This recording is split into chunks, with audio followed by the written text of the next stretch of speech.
올해는 2026년 북중미 월드컵이 있는 해입니다. 월드컵 하면 우리가 잊지 못하는 해가 있죠. 바로 2002년 한일 월드컵입니다. 16강으로 들어가기 위해 첫 번째 게임인 이 폴란드와의 이 경기에서 이 황선홍 선수가 멋지게 첫 골을 넣는 순간부터 우리 모두는 이 기대감을 갖기 시작을 했습니다.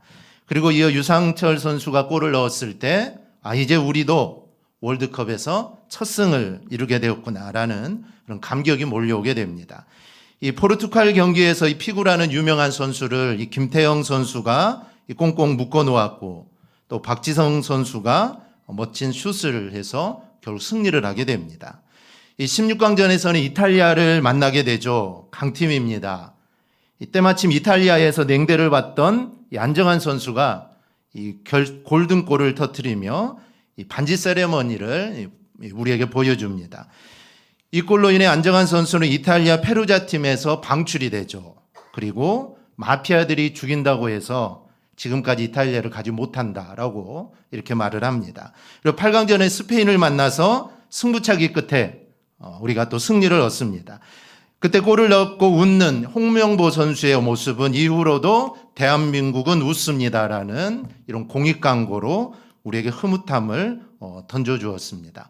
사실 월드컵 4강 정말 세계가 놀랄 만한 그런 일이었습니다. 20년이 사실 지났어도 생각하면 생각할수록 정말 생생하게 우리의 기억에 있는 게 이 월드컵이죠. 근데 한번 생각해 보십시오. 2002년 월드컵 때 저와 여러분들이 그라운드에 있었을까요? 그라운드에 있던 사람들은 홍명보, 안정환, 이영표, 박지성, 안정환 같은 선수입니다.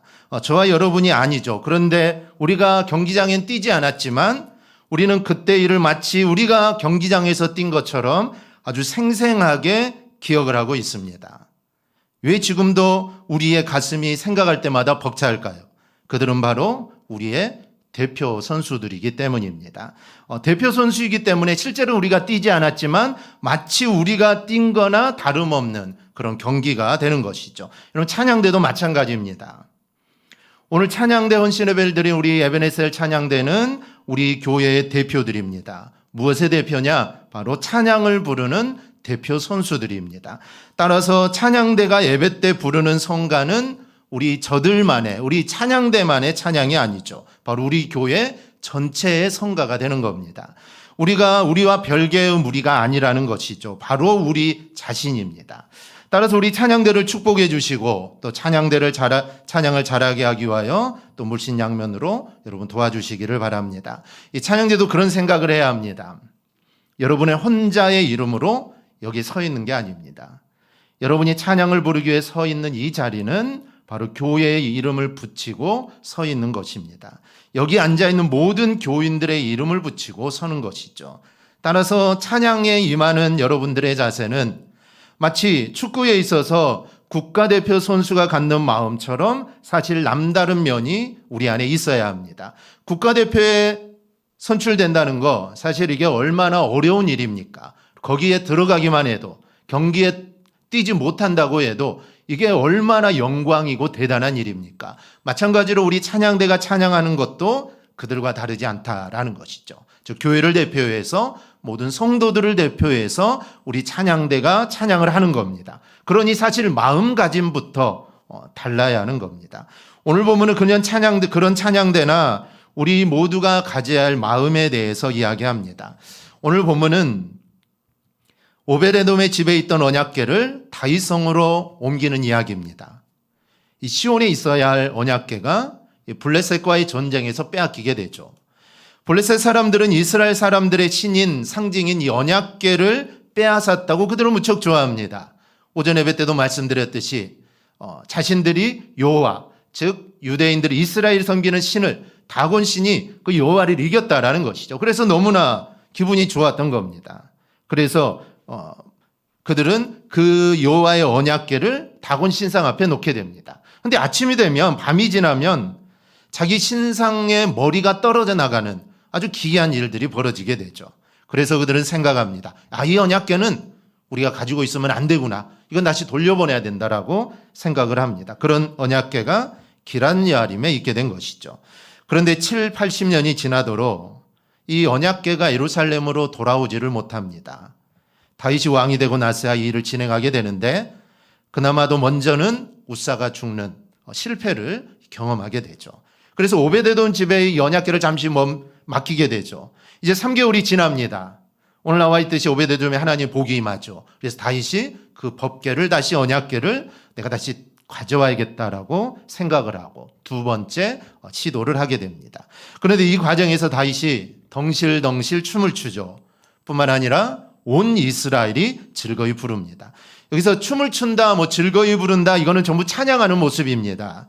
찬양을 하되 형식적으로 하는 게 아니라 있는 힘을 다하여 하는 모습을 우리는 보게 됩니다. 춤을 춰도 힘을 다하여 추고 노래를 불러도 즐거이 여러분 불러야 하지 않습니까? 특히 이 즐거이 부른다라는 말은 샤우팅입니다. 샤우팅, 소리치다, 즉 힘껏 마음껏 외친다라는 뜻입니다. 우리가 찬양을 한 곡조 하더라도 여러분 우리는 찬양을 이런 마음으로 해야 합니다. 정말 샤우팅, 우리의 모든 걸 다 들여서 외치고 하나님께 영광 돌리는 마음으로 우리는 찬양을 해야 합니다. 여기서 우리는 찬양하는 자세를 배울 수 있습니다. 먼저는 여호와 앞에서 찬양해야 한다라는 겁니다. 14절을 보면은 다윗이 여호와 앞에서 힘을 다하여 춤을 추는데 그때 다윗이 베옷을 입었더라.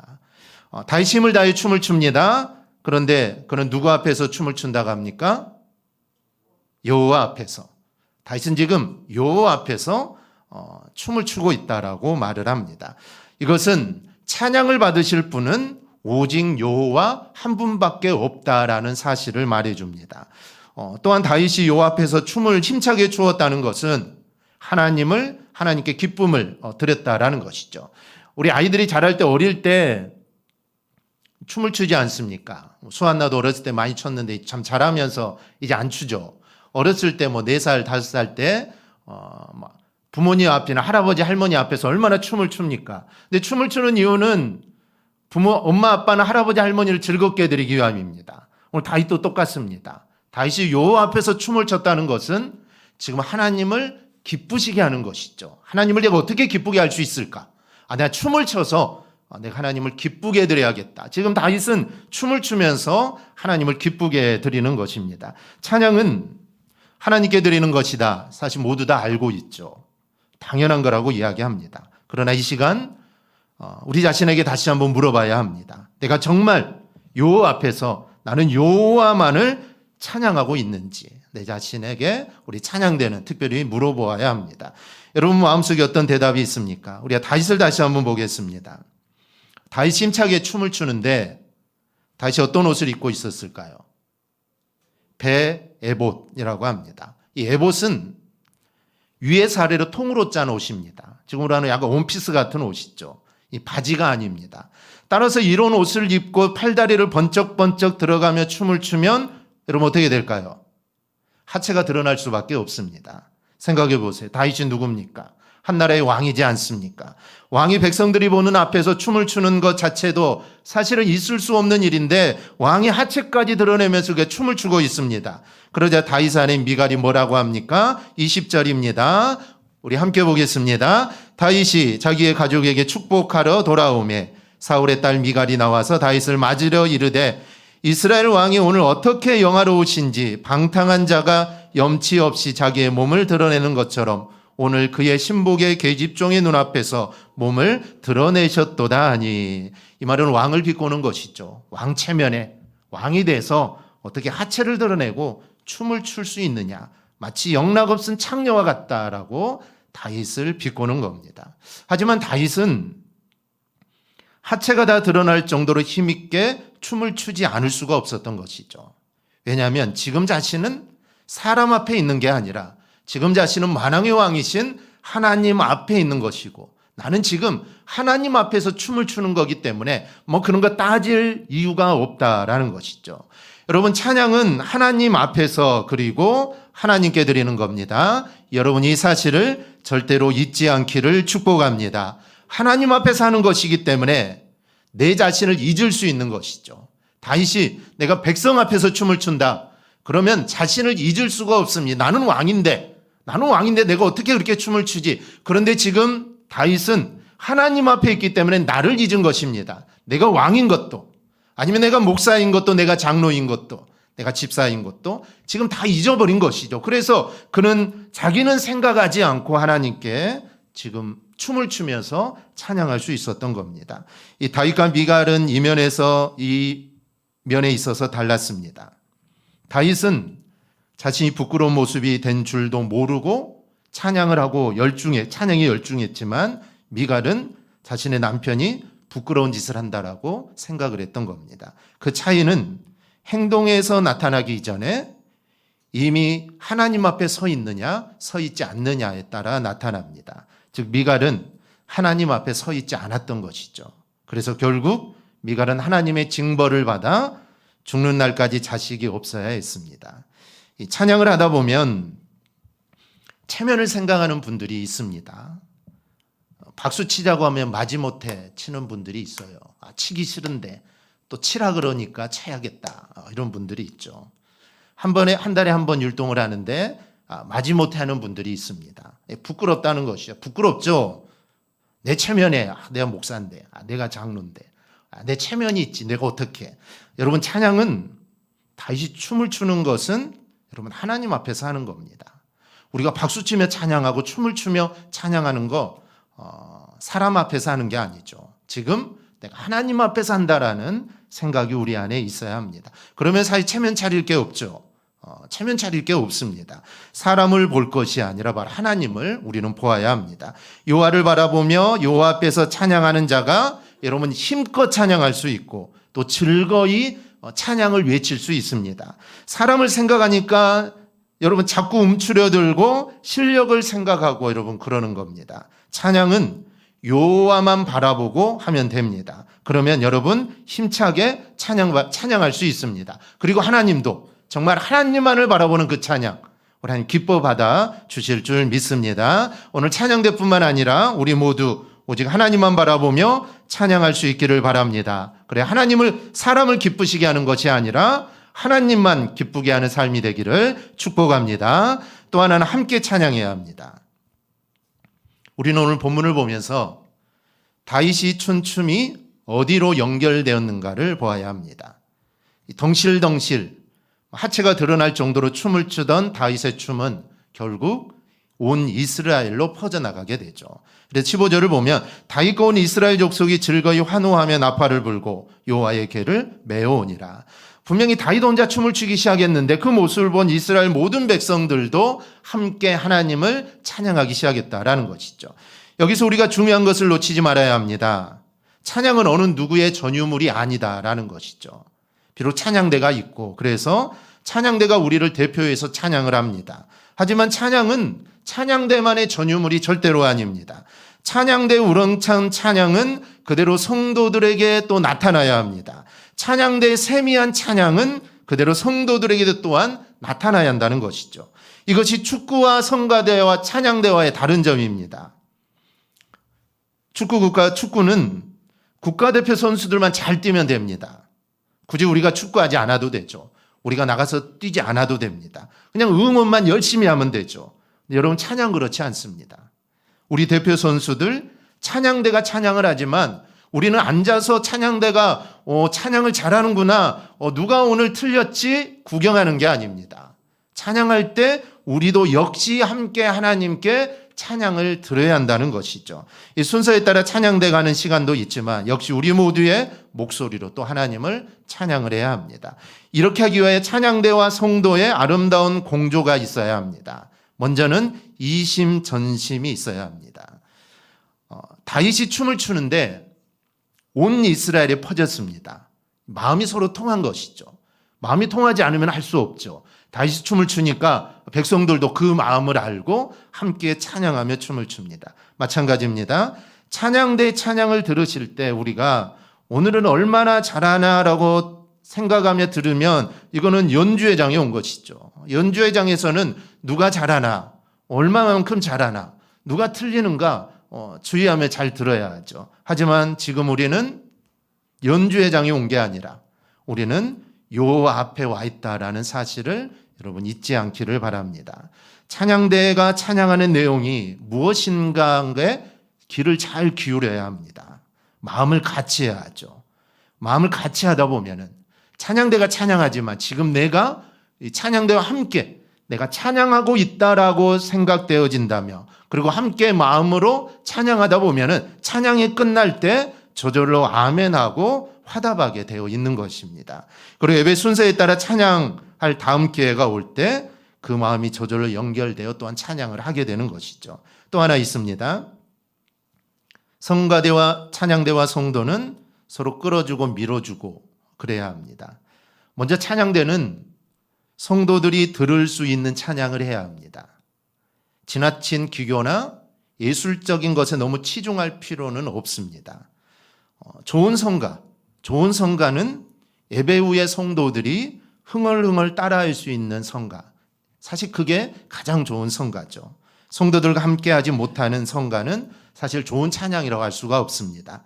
찬양대는 교회 이름으로 그리고 성도의 이름으로 서는 것이기 때문입니다.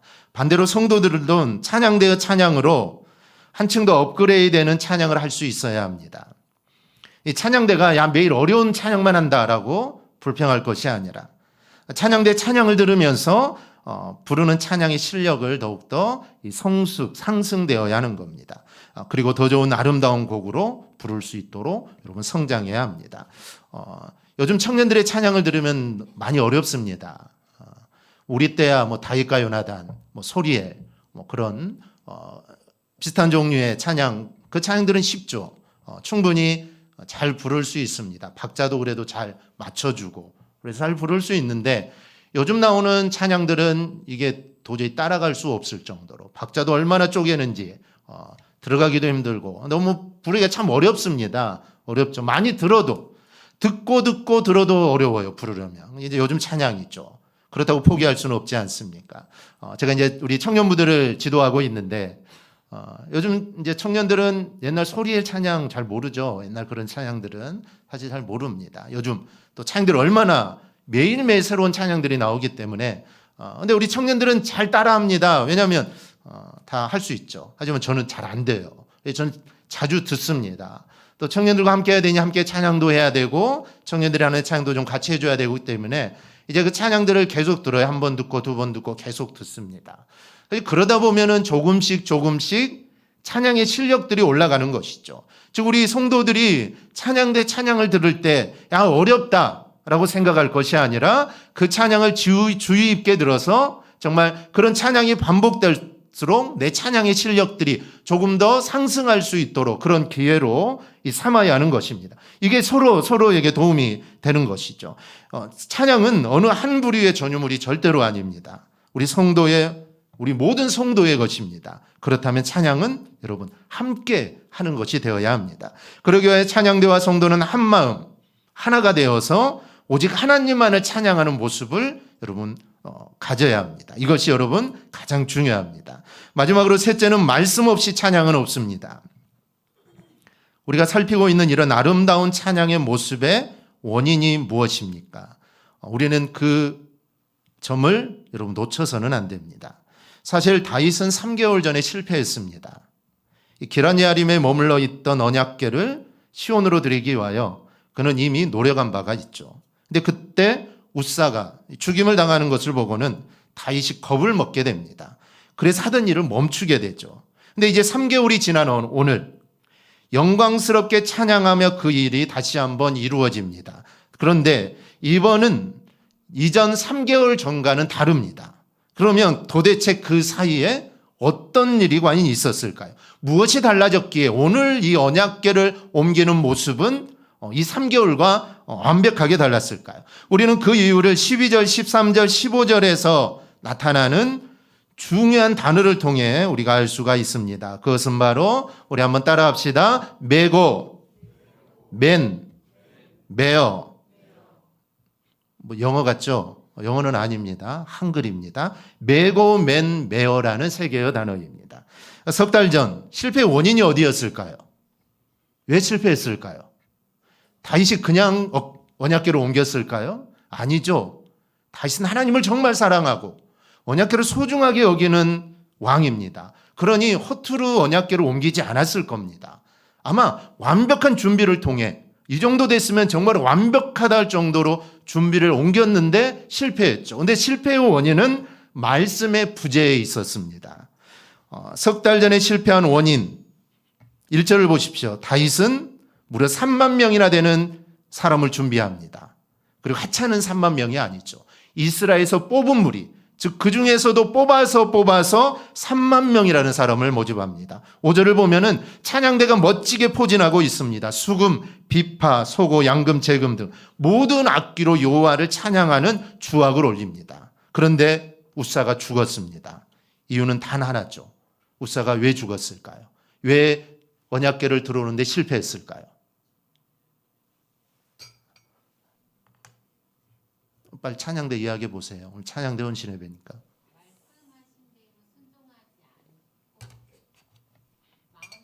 그래요. 말씀하신 대로 순종하지 않고 마음대로.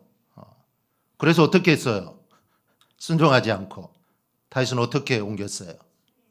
수레에 아주 잘 모셔가지고 옮겼습니다. 이게 바로 실패의 원인이죠.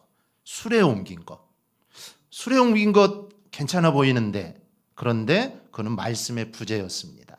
사실 그 당시에 이방 사람들, 그리고 주변의 모든 사람들은 중요한 물건을 옮길 때 수레에 옮기는 게 그 보편적인 모습입니다. 다른 나라들도 마찬가지예요. 자신들의 우상, 자신들의 신을 옮길 때도 마찬가지입니다. 수레에 잘 모셔서 그렇게 옮기는 게 일상적인 그런 모습이죠. 그래서 다윗도 3만 명을 뽑고 수레도 아마 아주 최고의 수레로 준비하고 찬양대가 찬양을 하고 잘 준비해서 옮겼는데, 그런데 그거는 하나님의 방법이 아니었던 겁니다.